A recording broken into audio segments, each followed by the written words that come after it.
Assalamualaikum warahmatullahi wabarakatuh. Baik, kita lanjutkan ya. Nah, ini kunci-kuncinya kalau kita ingin mengembangkan perilaku yang mindful. Jadi, minggu-minggu sebelumnya kita membahas perilaku-perilaku yang mengarah pada ketidakwarasan seperti people pleaser, kemudian overthinking, dan lain sebagainya. Nah, malam hari ini kita memberikan semacam tawaran solusi, yaitu mindful. Yang kuncinya antara lain 7 hal ini. Jadi, yang pertama apa mindful itu? Ini tadi sudah saya jelaskan sebentar ya, non-judgmental. Jadi jangan dihakimi, jangan menghakimi. Jadi jangan di awal sudah divonis dulu, dipahami dulu, dimengerti dulu, disadari dulu, diobservasi dulu kalau perlu. Setelah itu diterima situasinya apa adanya dulu. Aspek menerima situasi ini penting. Banyak orang yang setelah mengobservasi, memahami, menghayati, menyadari malah lari dari masalah. Nah, yuk jangan kesusu dijudge, jangan kesusu aku yes, aku no, nanti dulu. Jadi dipahami dulu. Nah, setelah itu butuh juga passion. Passion itu kesabaran. Ya memang ini ndak simple. Kita ada proses yang harus kita tempuh. Ya kalau ndak ada kesabaran ya kita nanti salah membaca, salah memahami, salah menyikapi, harus sabar. Nah, yang ketiga, trust. Trust itu percaya. Ya hidup itu didasari pada kepercayaan-kepercayaan yang diawali tentunya kepercayaan pada diri kita sendiri. Jadi dasarnya mindful itu ya trust. Kita percaya pada diri kita, percaya pada situasi sekeliling kita. Banyak orang yang kehilangan kepercayaan.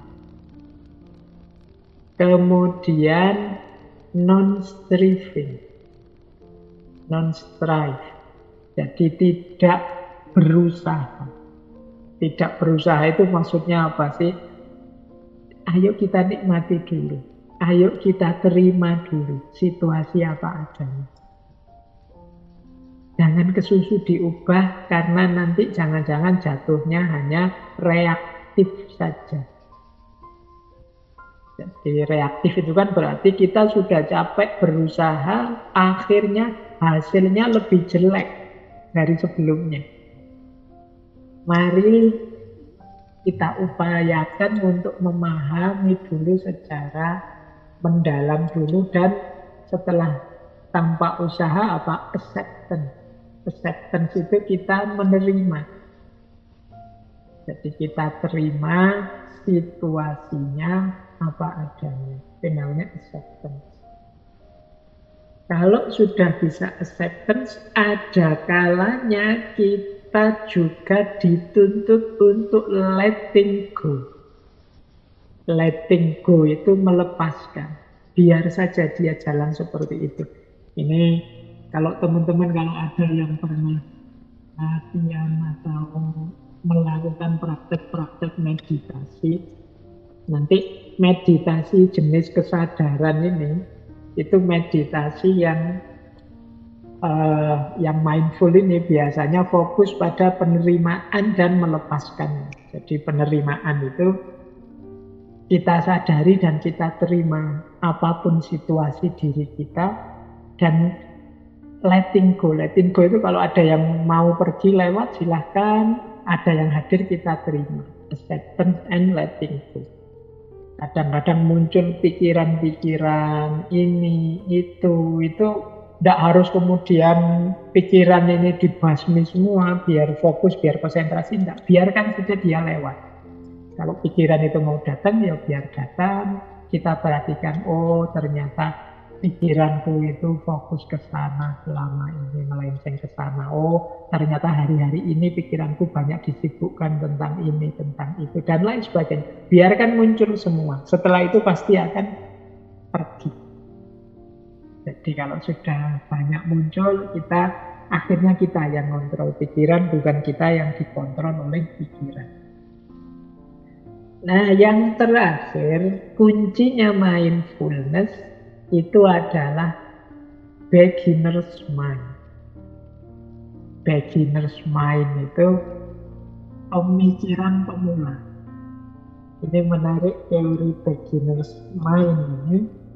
Coba kita lihat konsep beginner's mind ini dalam mindfulness. Jadi konsep pemikiran pemula ini berasal dari seorang Zen master dari Jepang yang namanya Shunryu Suzuki. Jadi apa sih beginner's mind itu? Membersihkan pikiran dari segala yang selama ini sudah nempel. Lawannya beginner's mind itu atau pikiran pemula itu adalah pikiran ahli. Kita ini kan dulu sejak SD sampai kuliah hari ini, di kepala kita ini diisi banyak sekali konsep-konsep, kacamata-kacamata, perspektif-perspektif tentang hidup. Mungkin dari guru-guru kita, dari buku-buku yang kita baca, mungkin dari tontonan-tontonan yang kita lihat. Ini nempel banyak sekali teori-teori, konsep-konsep. Nah, ini yang sering mengacaukan hidup kita. Jadi kita sering berbekal konsep-konsep ini, akhirnya hidup kita selalu dari satu judgement ke judgement yang lain. Bekalnya judgement apa? Bekalnya menilai penghakiman itu ya konsep-konsep yang banyak sekali ada di pikiran kita. Jadi, disarankan beginner's mind atau beginner's mind itu pemikiran yang masih jernih, yang masih melihat apa-apa apa adanya. Bayangkan pikiran kita yang sudah mahasiswa ini dengan pikiran adik-adik kita yang masih mungkin belum sekolah, masih TK, masih PAUD. Itu mereka jauh lebih jujur, jauh lebih objektif saat melihat sesuatu dibandingkan kita. Kalau kita itu sudah terlalu banyak kacamatanya, kadang melihat sesuatu itu langsung di situ include plus dan minusnya. Kita misalnya lihat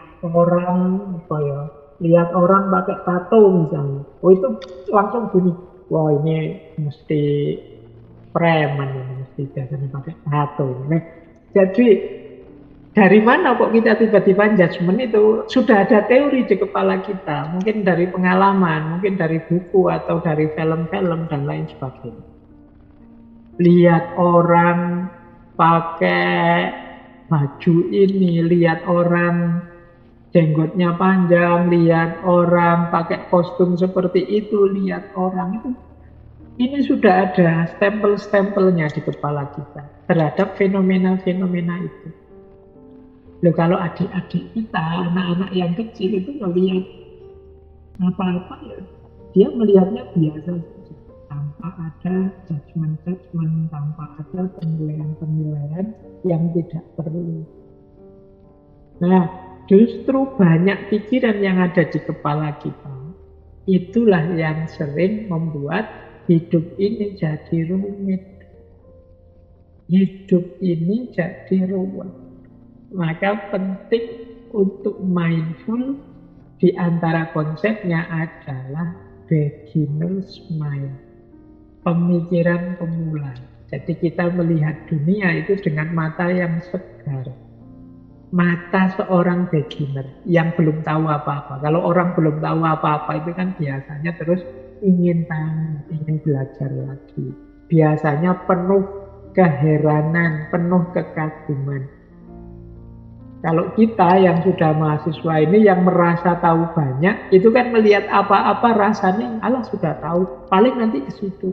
Ah, orang kayak gitu nggak bisa dipercaya. Ah, semua laki-laki nggak bisa dipercaya. Ah, semua perempuan itu memang menyusahkan. Ini judgement-judgement yang penuh di kepala kita.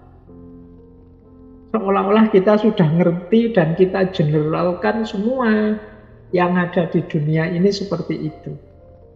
Nah, ini kalau dalam gagasannya Zen Master Jepang tadi, Shunryu Suzuki, yuk mari kita bersihkan segala konsep-konsep judgmental dalam kita memahami dunia. Kadang-kadang hidup ini ruwet itu karena pikiran kita, bukan karena hidupnya sendiri ruwet.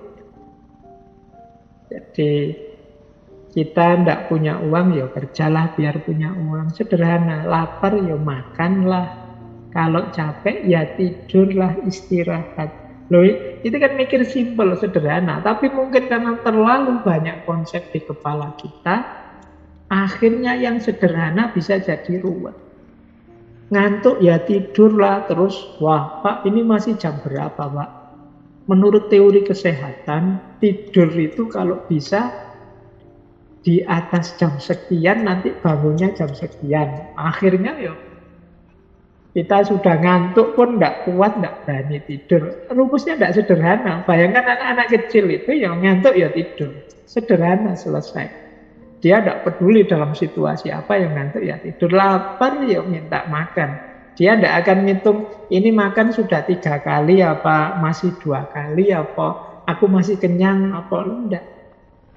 Jadi mari melihat dunia dengan beginner's mind, dengan kacamata yang segar. Orang yang menggunakan beginner's mind, dia hidup dengan penuh rasa ingin tahu, hidup dengan penuh rasa syukur, hidup dengan penuh kekaguman terhadap segala yang terjadi di sekeliling kita. Selama ini kita lebih sering bergaya sok tahu. Jadi kalau ada fenomena apa-apa, kita merasa sudah tahu. Padahal mungkin judul fenomenanya saja sama, tapi detail peristiwanya bisa berbeda. Itu pun kita sering mengeneralisasi. Nah, jadi selain 6 tadi, 6 kunci mindful tadi, yang nomor 7 ini mungkin sesuatu yang perlu kita renungkan kembali. Kalau dalam bahasanya tasawuf itu di antara prosedur awal yang harus kita jalankan sebelum melakukan perjalanan spiritual menuju Tuhan adalah tahalli. Tahalli itu pembersihan diri, pembersihan jiwa, termasuk membersihkan pikiran dari hal-hal yang tidak penting, tidak perlu. Baik, ini konsep beginner's mind. Nah, ini ada formulanya, formula mindfulness. Jadi rumusnya mindfulness itu adalah yang pertama, mari kita hidup dengan sadar makna dan tujuan. Intinya hidup yang sadar. Yang kedua, mari kita menikmati proses. Jadi selama ini mungkin kita lebih terlatih menikmati itu ya hasil. Tapi sebenarnya hidup ini sudah bisa kita nikmati sejak proses. Jadi tidak hanya skripsi yang sudah jadi, yang indah bisa dinikmati. Tapi proses menyusun skripsi itu sebenarnya juga indah. Kalau tidak percaya boleh tanya kenangan-kenangan waktu nyusun skripsi pada teman-teman yang sudah lulus. Itu nanti ceritanya bisa macam-macam. Jadi keindahan itu tidak hanya ada di hasil, tapi juga di proses. Misalnya yang sekarang sudah menikah suami istri yang semula pacarannya lama atau ngejar-ngejarnya lama. Loh itu kan sejak proses sebenarnya sudah indah. Itu sampai anak cucu bisa diceritakan itu proses ngejar-ngejar, proses pacaran sampai menikah. Jadi proses itu indah. Perjuangan kita meraih pekerjaan misalnya. Memang melelahkan, capek, tapi nanti kalau sudah dapat pekerjaan ini proses ini juga bisa kita ceritakan pada anak cucu kita sebagai kenangan yang indah. Maka mindful itu antara lain kita menikmati hidup sejak proses. Kemudian ya olah pikir, ya olah fisik. Jadi mindful itu bukan berarti orang pasif, tapi juga aktif. Jadi hidup ini memerlukan keterlibatan fisik kita, keterlibatan pikiran kita sepenuhnya. Kemudian memberikan keseimbangan pada otak, pada pikiran kita. Jadi otak kita itu kan ada bagian kiri, bagian kanan, ada unsur-unsur matematisnya, tapi ada juga unsur seninya. Otak juga diberi keseimbangan, ada istirahatnya, ada dipakainya. Kita tahu porsi-porsinya, jangan sampai overthinking, jangan sampai tidak dipakai sama sekali, dan lain sebagainya. Kemudian mindful juga adalah kita bersikap tenang, mampu mengendalikan diri sepenuhnya. Jadi cirinya orang yang mindful itu sebenarnya di dua rumus yang terakhir itu. Orangnya jadi tenang. Menyikapi fenomena apapun dia tenang. Dan mampu mengendalikan diri. Tidak reaktif. Bukan berarti diam saja. Tapi dia mendahulukan berpikir mendalam, mendahulukan menikmati apa yang terjadi, mendahulukan proses dan orientasi pada makna dan tujuan. Jadi ini kemampuan mengendalikan diri namanya. Jadi inilah rumusnya. Jadi kalau teman-teman ingin mengembangkan perilaku yang mindful, kita sadar makna, sadar tujuan. Kita mampu menikmati proses, termasuk menikmati hasil juga pastinya. Kita aktif, tidak pasif. Hidup kita seimbang, lahir, batin. Aspek otak kanan, aspek-aspek otak kiri. Berpikir kritis, berpikir kreatif. Dan tenang serta mampu mengendalikan diri sepenuhnya. Inilah seorang yang mindful.